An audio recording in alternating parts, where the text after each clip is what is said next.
Hi, everyone. It's Lindsay Baker here with Rescue Stories, and I have an amazing guest here today. I have the lady that was instrumental in ending the dancing bears in India and keeping, right now during COVID-19, she is keeping the street dogs from starving. She literally has mobile units going around the city feeding them, and we're going to show you that. I can't wait to introduce you. This is Geeta Seshmani, who is the founder of Friendicoes. SECEA. Hello, Geeta, and welcome. Thank you for being here. Hi, thank you for having me. Geeta, before we go into anything, can you tell us the acronym SECA? What does that stand for? The Society for Eradication of Cruelty to Animals. And that is really has been your goal for the last 40 years, correct? Yes, we're 41 years old, and I think we began Friendicoes for that reason. There was a lot of cruelty happening to the street animals, and we began as a rescue unit trying to bring these animals in, treat them, rehabilitate them, and then release them back. I have a video. Let's just watch it. I think it explains it pretty well. To street animals all the way till 1993, when we actually won a high court judgment which said the poisoning and the killing of animals must stop, and these animals should be instead what we call sterilization, which is a spay-neuter program, should be begun. So that was a great victory for the street dogs. But the initial decade of Friendicoes was really just treating animals in distress, having people bring them to me by hand carts or anything. We had a wonderful British lady called Geta who came and helped. Vets gave free services to us. And the Friendicoes just grew more like a community service. People would come to walk them. People would come to feed the animals. It was a great, how shall I say it, a great community enterprise, really.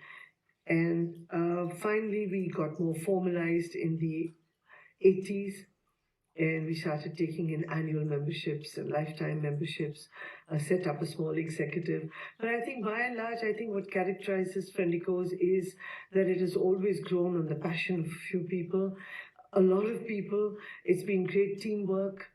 And today, 41 years down the line, we still have our city shelter going strong. This kept on happening. I'm so sorry. And I just want to go back way to the beginning for the audience. We talked about this for a moment off camera, but I want to talk about your start. Can you explain your start in the Kindness Club? Can you talk about that for a moment?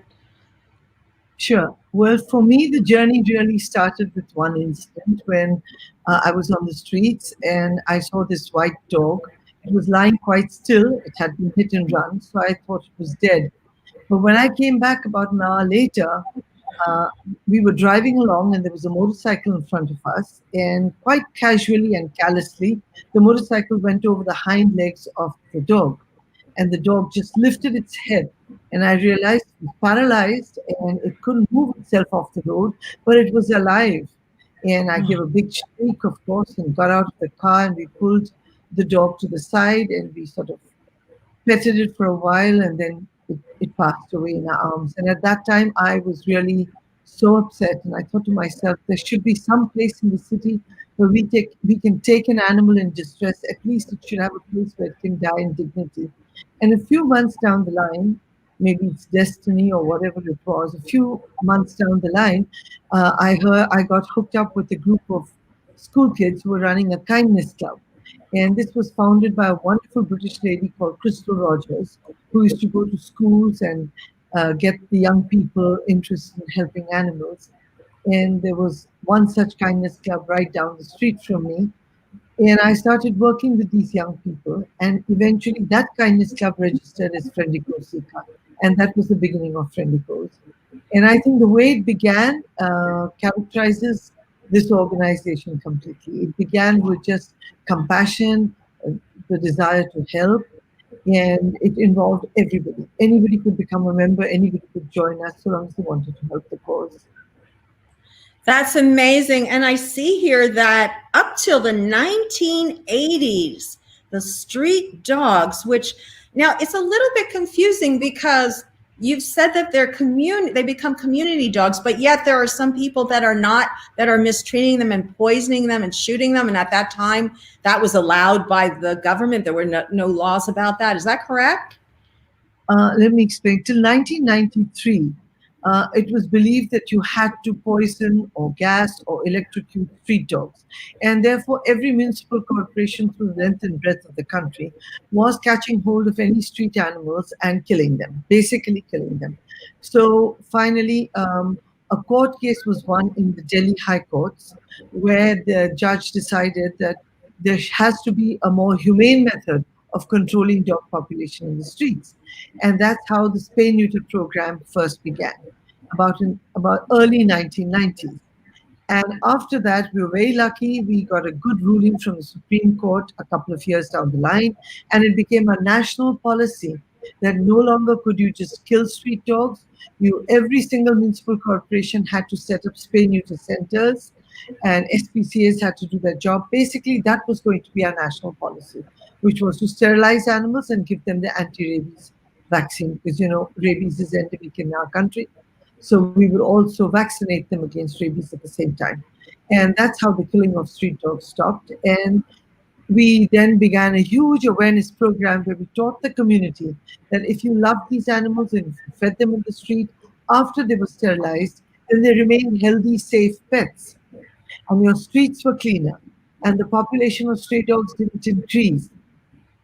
And people started accepting that, and now these are our community pets. And both our constitution as well as the Supreme Court guarantees protection for the street animals who have to be treated with respect, and their lives have to be respected too. Wow, well, that is amazing. So through your work, you actually had laws changed, and you changed the hearts and minds of the community as well, teaching them to live in harmony with the animals. Let me show a video of some of the services of Friendicoes. Of training the Tonga owners themselves. We set up 5 paravets.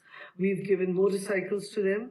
So once our mobile clinic moves on to the next set of villages, the paravets we've left behind on the motorcycle continue to give service and continue the treatment and the bandaging or first aid or whatever is required with equines, while the main mobile clinic has moved on. So that work also continues. So I would say our major programs today are basically still running our rescue ambulances so that we can reach every animal that we can that's been hit and run or is sick or abandoned. We continue with our equine mobile clinic. We do our spay neuter clinic for stray dogs and now for stray cats too, for feral cats. For the last 2 years, we've got a very strong cat spay neuter program going. We do adoptions. We run 3 adoption homes, and hopefully a lot of our abandoned pets and our street dogs get really good homes through our adoption endeavors. And we do education awareness wherever possible. Wow, you guys are very, very active. And if anybody wants to donate, by the way, you can go to wildlifesos.org, or do you want them to go to Friendicoes? Is that where they should go for donating? There's a donate button on the friendicoes.org website too. So that's easy, but if anything goes wrong and you don't get through, then you can always use wildlifesos.org also. That's our sister organization, which Carlos and I started about 22 years ago, 25 years ago. And we're going to talk about that in a little bit, but should they mark it? This is for Friendicoes, or it doesn't matter? Yeah, that's right. That'll help. Okay, that's wonderful. And people, if you can't donate, please, if you can donate, any amount would be wonderful, but share out the video. That's how you can help. Start a watch party. Spread the word about this wonderful organization. They are actually saving animals right now from suffering, and this is so important, the hands-on work they do. Plus, they are helping the community. They are helping the people live better lives. So please do whatever you can to help. You can't donate, please share out and do watch parties. We really appreciate it. So having said that, let's take a look at the mobile clinic, a little video of the mobile clinic. That would be fun. In 1984, we realized that there were a large number of donkeys and mules and ponies which would be left in the streets with huge saddle sores or after an accident, they would be down on the sides of the street and the crows pecking at them. So we went to over 68 Tonga stands in the city. In those days, we had 3,000 equines just in Delhi. And we asked them, we said, if we can give medical treatment, free medical treatment to these animals, will you give us just one promise? Don't abandon the animals in the street, because the traffic is not kind to them. They suffer a lot before they die. Give them to us. And I was amazed at the reaction and response. No one had ever carried medical aid to them the way we did. And we got a terrific response from them. Over the years, licenses stopped being given to equines, or what we call Tongas, and they started moving out into the rural areas, and they started calling me up and saying, would you please come and look at our animals here? We are now in the villages 20 and 30 kilometers or 50 or 100 kilometers outside Delhi. And so that's how our mobile clinic became more and more, what should I say, had to be more and more active. Wow, that is so interesting. Tell us more about the Tongas. Now, these are the people that train. Tell us what they do and who they are and how you've worked with them, if you would. So basically, a Tonga is a cart. It can carry passengers, so it can carry vegetables from the market, or it can carry goods from the railway station and take a family home. But these are the carts which used to be pulled by ponies and horses and mules. And today, Delhi has very few of them, but the people have gone out into the rural areas, but they continue the same work. We have a lot of donkeys and ponies working at the brick kilns. The brick kilns are where bricks are made out of clay, and then they use the donkeys and the mules and the ponies to run up and down, taking the raw clay bricks up to the kiln to be baked, and then bringing them back. And this leads to a lot of injuries and wounds to the animals because they're overladen, they're made to run, because people are paid per brick. So they want to get as much work done as possible in the day. So we now move out of Delhi and go all the way up to Agra, and we stop at about 20 villages, and we go right into the rural area. We perform surgeries in the field. We just throw a tarpaulin down, we sterilize it with alcohol, and we remove metal which has pierced animals. We deal with wounds, huge wounds, deliver dead foals, help in any way. So we do surgeries in the open field. We try to give them water because dehydration and water is very precious in rural areas. So we try and get water to all the animals at our different stands and wherever they are. In winter, we give them blankets, and we try and provide small mattresses for the back of the animals as a preventive to them getting huge saddle sores or back wounds. So we also try to combine this with a lot of education and try to explain to the people how they must groom the animal or keep it clean. But one must be real. One must understand that they have huge families. They earn very little from their animals, and they need a lot of help. We couldn't possibly charge them, so we do everything free for them, including medicine. So now we go all the way, we do about 500 kilometers each week, and we look after about 2,500 ponies, mules, horses, and donkeys on each cycle. Wow. So what it sounds like to me is you are not only providing care once, but you're going back and you're looking at the needs of this community and fulfilling those needs. And at the same time as you are helping the animals, in turn, you are helping the people, which so many people, when we see such abject poverty, people get their back up and say, well, what about the humans? But it's all tied together. Do you want to talk a little bit about how that's all tied together? Can you talk about that for us? Yes, it's one of the big challenges of working here in India would perhaps be that a lot of people feel the food or the money or the effort that we spend on animals. That's a question I get asked all the time. Why can't you spend it on street children, or why don't you spend it on poor people? There's so much of poverty and old age. Many other issues around you. And my answer to them is always the same, that I would never expect anybody to give me the money that they would like to give to another human being or for any other cause, like a blind person, old person, or a child. I only ask them for the money that they would spend on a pizza or a film, on a luxury. Surely that can be spared for an animal in need. And so I ask them to open up their hearts and to have a bit of compassion as much for an animal as they would for a human being. Now, a program like ours, this Equine Mobile Clinic, actually is one of the most useful things because a whole family of 10 to 15 people can depend upon a few donkeys or a pony or a mule for their livelihood. It feeds 10 to 15 people, this one animal. And the amazing thing is, no one in the rural areas has ever asked me, why are you spending money on my horse or my donkey? They see the symbiosis, they see the relationship so clearly. It's only urban people who would ask me a question like that. But the owner of these animals, a poor man, is so infinitely grateful to me. But we always make sure that we are fair to them too. So, for example, if I create a water trough for the animal to have water, we also give a hand pump so that his wife and his children can also get water.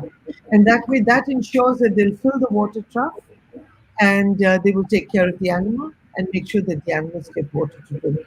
So we try to make sure that they benefit from it and they see that it's important for them to take care of the animals for their own welfare, for their well-being. Yeah, that seems to be a thread that's running through because it seems that people like this in mahouts as well in with the elephants, it's the same situation where they are desperate themselves. How many had to walk back to their villages without food or water? And so by going in and helping the elephants, you're helping the people as well. And your effort is 360. It's wonderful. Yes.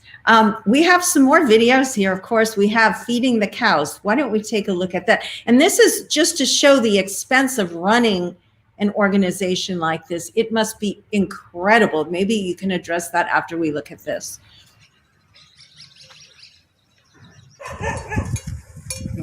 तेरी साहब बहन वहाँ से भी ज़्यादा आ गई। हाँ हाँ नहीं ये चाहिए क्योंकि मंडी में है ना, इनको मंडी में मिलता नहीं वो खाना।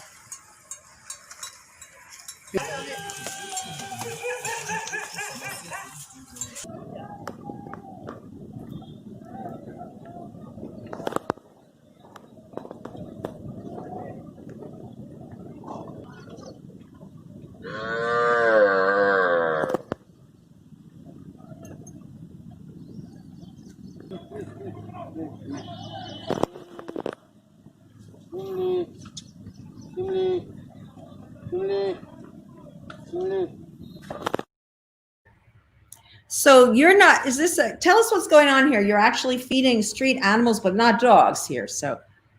Well, a part of the work that we do is also with cows and calves. Now they are protected, they are considered sacred, etc. But economic reality is that during times of difficulty, like right now in COVID-19, people they can't come out, they can't look after their cattle. So they have left their cattle loose and they've let the cattle go out into the streets and on grazing grounds. So as you saw in a big field out there, they just leave the animals alone. Now, no one is coming out during COVID-19. It's a complete lockdown. And so we found a lot of very hungry cows at various points in the city. So we started feeding them and we started giving water to them.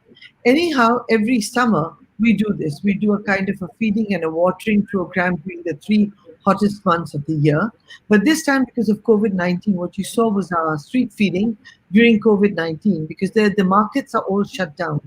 The wholesale, what we call mandis, where fruits and vegetables are sold in huge quantities and generate a lot of waste. And these cattle then are able to forage and eat that and manage quite well. But during the lockdown from about March 24th, none of these marketplaces were open.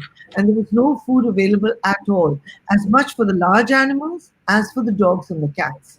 So Friendicoes from 24th March started a massive street feeding venture. We were doing over 2,000 dogs, and we had 5 ambulances going out. We were cooking over 800 kgs of cooked food and distributing it. We were giving fodder to over 600 cows at different points. We had 200 monkeys joining in at a certain point. And Come, street monkeys? Are these street monkeys? yes, the monkeys live in the city, so we have urban rhesus macaques, and they would join the feeding.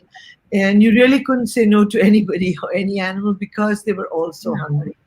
But it taught me a lesson, Lindsay. I realized for the first time that the people who work in the streets, people who run very small hand carts and sell vegetables, who sell street foods, not big restaurants or hotels, just the small, what we call dhabas, small street-size eateries, how generous they are to the street animals. I mean, they're the ones who've been keeping the dogs and the cows fed. And now when they left and they went back to their villages because there was no work, lockdown had been declared, and they all quit the city and they tried to get back home to their villages, the animals really suffered. Oh, wow, I see. We have the street dog feeding. Let's show that one now.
Wow. So it shows you literally stop anywhere. There are dogs, jump out and start feeding them. That's amazing. What is that food made of? I was just curious. I saw like chicken parts in it as well. The chicken waste, which we were able to get chicken scraps, and rice, and rice and lentils and bread and everything, anything, because it was very difficult to source food too during the lockdown period. But you know, Lindsay, what this really shows is, of course, it's immensely satisfying. But the 2 points are, I think my boys were the real heroes for the COVID-19. I mean, they never once thought of their personal safety. Everybody was in their homes. Nobody wanted to come out. But our boys never once said something could happen to us. I mean, they were there in the streets. We would start our day at 4 a.m. and our day would finish at 11 at night.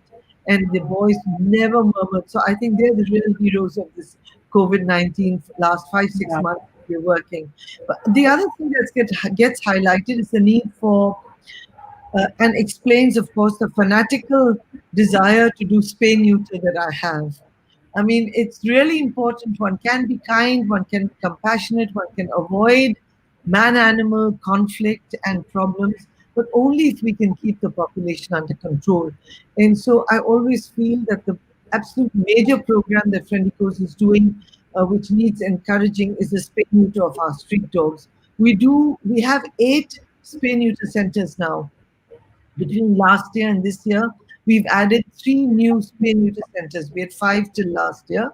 We have 8 now. And we are doing well over 50,000 dogs per year annually. And if only for lack of infrastructure and funds, I'd like to double that number. Because I think people find it easier to be kind and to take good care of the street animals if they're lesser in number. And our job is to help that happen in a humane manner. And we make the street pets safe pets if we can get them their anti-rabies vaccines in time. So Friendicoes is really fanatical about its spay neuter program. Yes, and I think we have a clip of your dream for the community pets. Let's play this. They're really called community pets a lot of the time. So can you explain what that is and what you do to help them? Sure, Nikki. It's really amazing, but Indian life, animals and people coexist pretty peacefully. It's only in recent times that the five big metros have got rid of their cows and have put them into cow shelters outside and are being a little more aggressive to making sure that there aren't too many animals in the street. But by and large in India, we have a very relaxed and a very protective attitude towards street animals because for us, these are community pets. Whether it's a dog, a cat, a cow, we tend to feed them, we tend to protect them. And I think animal shelters intervene only when there's been an accident or an illness because the community is not able to cope with that. Street dogs, at least, are very well looked after now. From 1993, and I would say even more by 2003, when the Supreme Court made it a national policy that we would spay and neuter, vaccinate against rabies, and take care of our street pets in that manner. People have formed a kind of community dog feeding service, and you'll find that each colony there are people who bring not just the scraps from the house, but they actually cook for street dogs.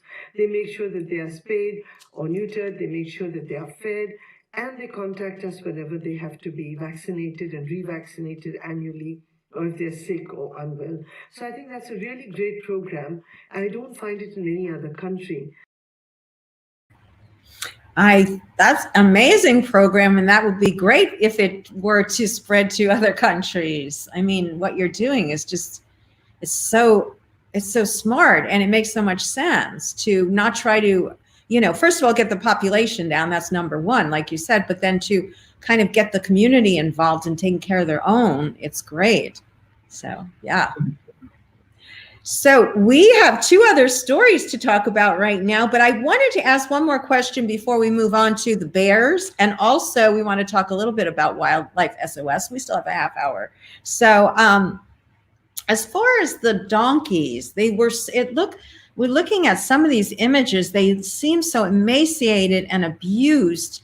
Why, if they're being used for work, are they not better taken care of? It's just lack of ability and funding, or that the people just don't have the money to take care of them, or? Absolutely, Lindsay. The thing is, it's the poorest of the poor who are using these animals. And donkeys are bought so cheaply in strings at all village fairs. They're practically regarded as disposable. So brick kiln season lasts about 7 months, sometimes just 5 months of the year.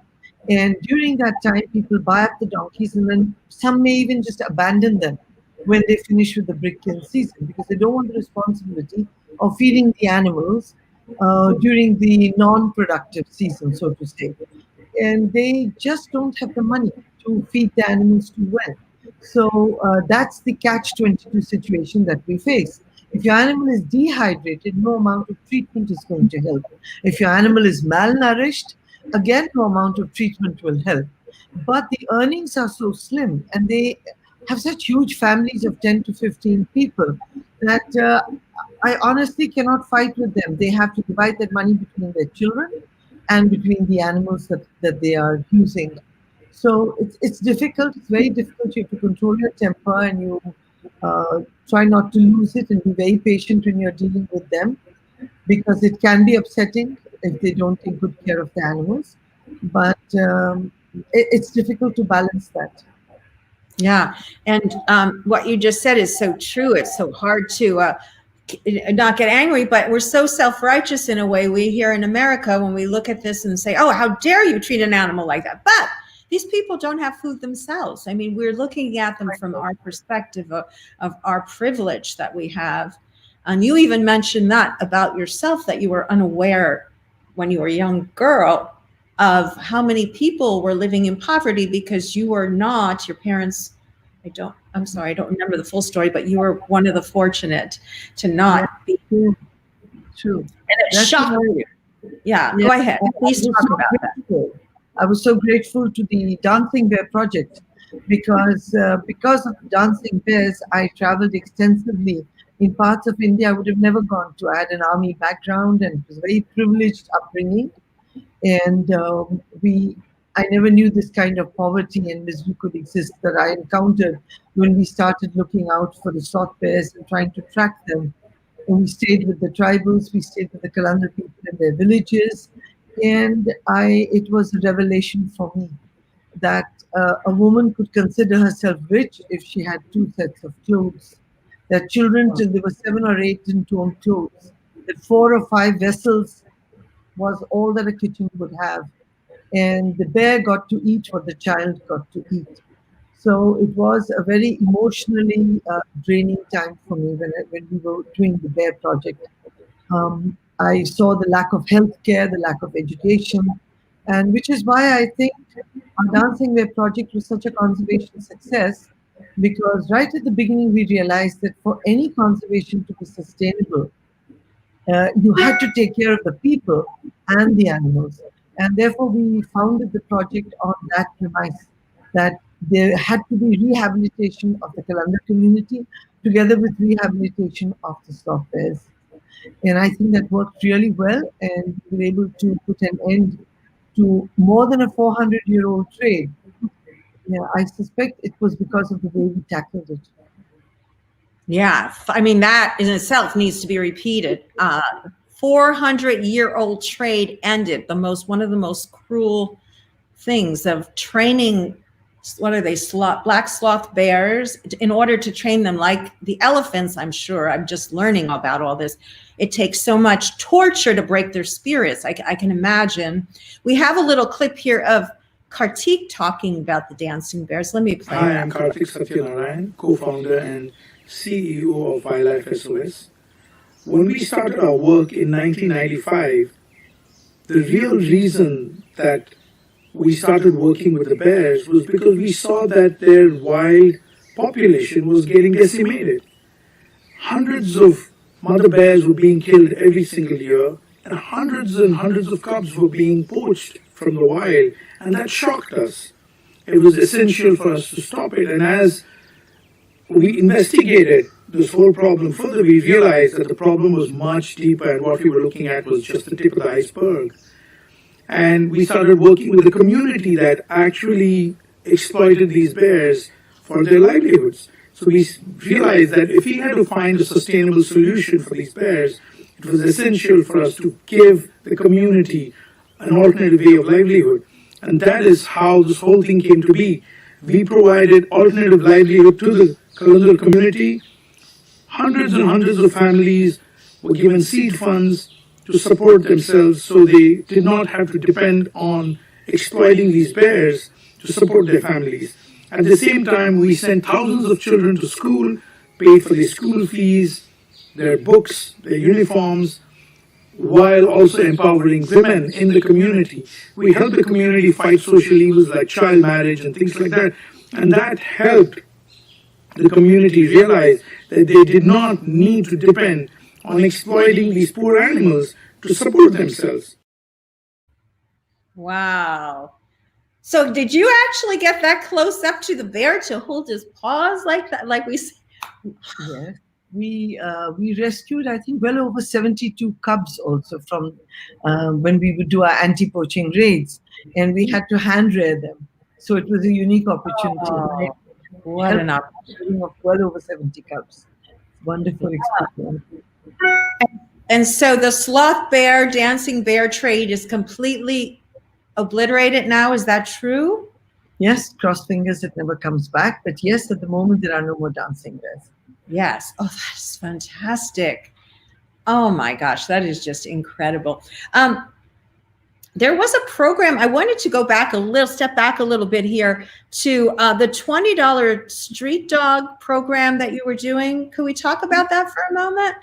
How Sure. that works? People make a donation. Can you elaborate, please? Well, $20 helps us to catch a street dog, sterilize it, give it its vaccinations, give it maybe a good tick bath, a flea bath, and put it back on the streets, taking care of any other ailments it might have, whether it's a hematoma or it just needs nail clipping, or it's got injuries or wounds or eczema or skin problem. So in $20, we're able to do a good job of that, plus the spay neuter, and put the dog back in the streets. So that's the $20 program. Wow, that is incredible for $20. If someone donates $20, they can make that big of a change in a dog's life. That's incredible. So you really use every cent of the money goes to the animals, and that is incredible. So I guess the only thing we haven't touched on yet, there's so much more we could go into about each subject, but I guess the one thing we haven't talked about is the Wildlife SOS, which is the other rescue that you have worked to found along with Kartik.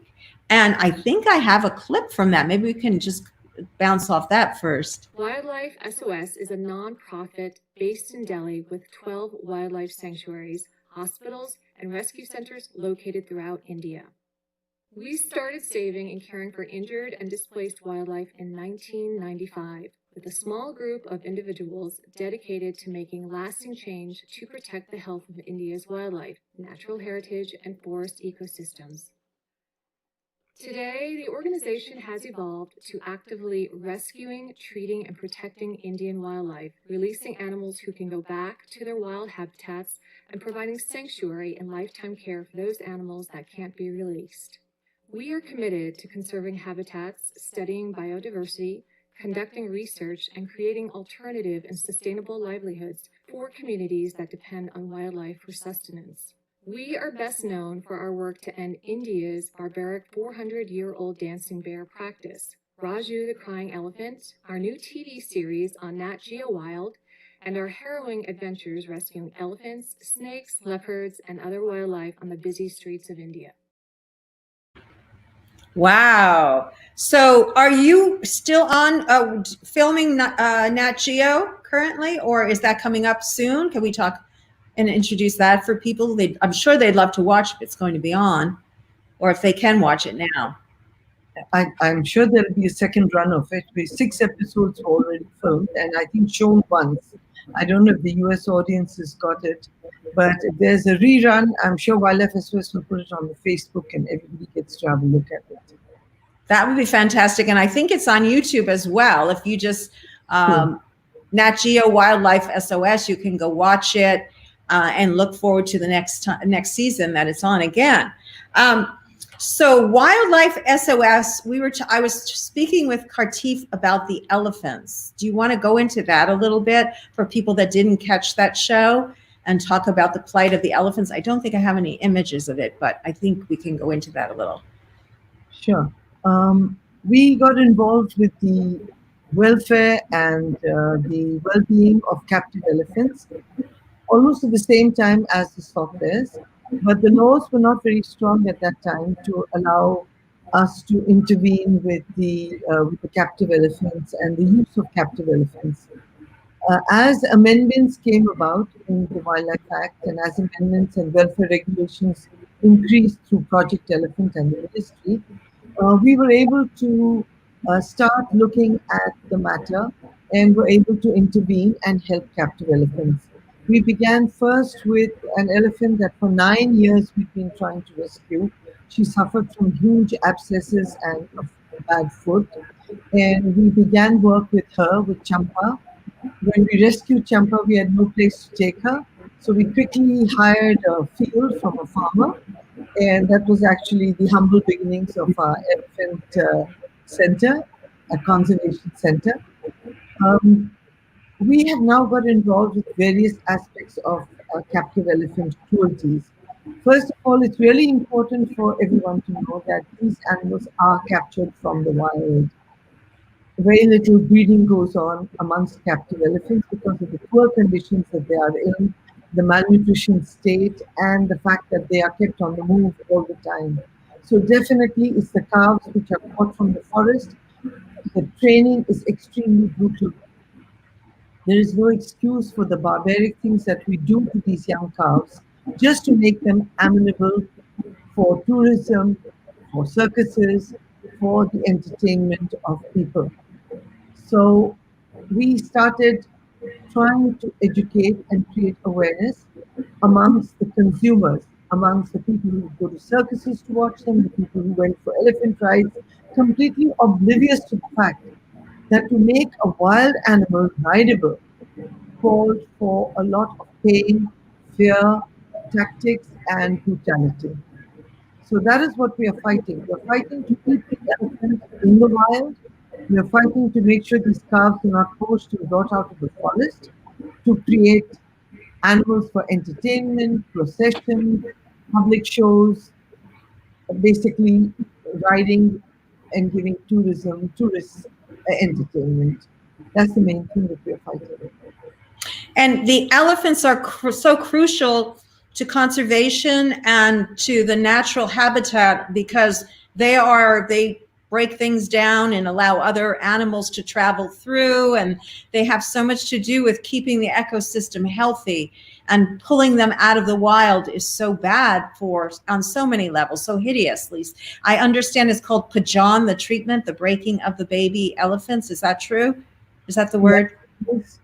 We have a different word in Tamil in different languages, but basically the fact is it's all the same. It's based on pain, fear, torture, breaking the spirit of the animal in essence. Otherwise, why would a wild animal want to be subservient to you? Why would it do something as unnatural as giving rides and having a howdah put on its back and doing what you want it to do? So absolutely, the cruelty involved in that training period is enormous. The other thing to remember is that India is basically the last stronghold for the Asian elephant. We are losing the elephant, and from in the last 10 decades or so, we are down to just about 20 to 22,000 elephants in the wild. Wow. It's a significant loss of the Asian elephant, and the loss continues. We lose about 200, 300 elephants every couple of years to habitat fragmentation, to railways, highways, the fact that the elephants are losing their corridors, their access to food and water, and coal mining, and so many other things that we disturb the habitat with, which leads to an increase in the man-animal conflict. So the elephant gets blamed, but the actual fact is that man is where he's not supposed to be, in the habitat of the elephant. And so this is another nightmare, trying to ensure that the elephant in the wild has its habitat, there is a protection of the corridors, and it still has access to food and water in the wild. Yes. And do you think that this is, I mean, you have ideas of programs of how to get the governments to respond to this? How can people help? What can we do to help with that? Well, Wildlife SOS is doing a project in one of the states of India, which never used to have elephants. And due to a lack of food and water, elephants have started streaming into this particular state. And the people didn't know how to cope with suddenly having elephants in their backyard. So we've set up a system where we collared the matriarch of the herd. So through her radio collaring, we're able to track the movement of the herd. And we've set up an early warning system through the villages, a kind of a network. And so people know in advance when the elephant herd is coming by, and they can get away, they can drive the elephants away with firecrackers, with noise, etc. They can ensure that lives are not lost, because in that particular state, in 1 year, they lost over 100 people. Because when the elephants would come through, they'd panic, and in the panic, the elephant would hurt the villagers. So we've been running a fairly successful program. But having said that, the fact is that everywhere in the country, there is this battle going on between progress and the need for space and resources for people, and the fact that the wild animals, whether it's a leopard or a sloth bear or an elephant, he needs the same space and he needs the same resources. So man-animal conflict is on the increase, and it is probably going to be the challenge of the next decade, how we balance progress and the needs of the people versus making sure that the animals have the habitat and in their space. Yes, and I think it takes a lot of people coming together with ideas, innovations. We talked to Silas Rao, and he says this whole thing about climate change, it's not a science problem, it's an engineering problem. It's figuring out how to make things work, and that's kind of the philosophy, as I'm hearing, of your organization. It's a holistic approach to the whole problem, not just attacking one area of it, because that's not going to do anything. And it seems wherever animals are in misery, people are in misery as well. So we can't allow them to suffer, because we'll suffer as well. And when are we going to learn that lesson is kind of what you're saying, right? I mean, when are we going to learn that lesson? Absolutely. We're working with black bears in Jammu Kashmir area. We're working with leopards in central India and sloth bears in South India, and everywhere it's the same thing. How do you come up creatively with solutions so that the animals still have some habitat and have access to food and water, but human beings are still able to earn a livelihood without coming into conflict with the animals? And the solutions are usually local. You have to have your solutions based on the exact landscape and the situation there on the ground. One cannot come up with fancy ideas or big philosophies. You have to work on the ground, in the field, with the community, and figure out solutions which vary quite a bit from geographical one place to the other. So you need manpower and as well, very much so. Yeah. But that would help put people to work, because it's helping the environment, it's helping their community, it's helping the animals, and it creates jobs for them. So if we could get the governments behind this, supporting your organization and others that are helping around the world, this could be an amazing solution possibly. I mean, I don't know. We all have to kind of put our thinking caps on, I guess, and see what we can do. What do you recommend? We have a few minutes left. What are some, if you're talking to a lot of people, and a lot of people will watch this, and I know you weren't comfortable with that, but you sure did a great job, I have to tell you. But what would you like these people to know, and what message do you want to give them in our last few minutes that we have here? If you're going to come to India, then please make sure that you do not ride an elephant. Please make sure that you stay away from places which exploit wildlife or exploit animals for entertainment. Please come and visit our sanctuaries. Come to Friendicoes and see our lifetime care sanctuary, our spay-neuter projects on hospitals on the ground. Help us if you can in any way with your time, with your services. If you're a vet, come and spend some time volunteering with us. In other words, we need help. We're not embarrassed to say that. And we would be grateful for any kind of help that is given, both for domestic animals as well as for wildlife. Okay, good message. And if anybody, again, wants to make a donation, we've got the address coming around right now, friendicoes.org or wildlifesos.org. If you are in that area, you can help out. Manpower is needed as well. So there are many ways you can help. And I just want to say, if you're on social media, digital activism has become very big during coronavirus, and you have the opportunity with your resources to spread the word, share these stories, share the Wildlife SOS Nat Geo stories, and that really will help as well. So yes, share this video, comment, all of that good stuff. Geeta, thank you so much for being on today. It was really a joy, always a joy to see you and Kartik. And please stay in touch and let us know if we can help in any ways. And be sure to let us know when you're having your next fundraiser here in the US. I would love to come and tell all my friends. So that would be great. Thank you. Thank you so much, Nancy, for having me. And we'll see you next time, everyone. So stay tuned next week at the same time. I'm coming on at 10 a.m. again next week, and I'll see you then. Bye-bye. Thank you. Bye-bye.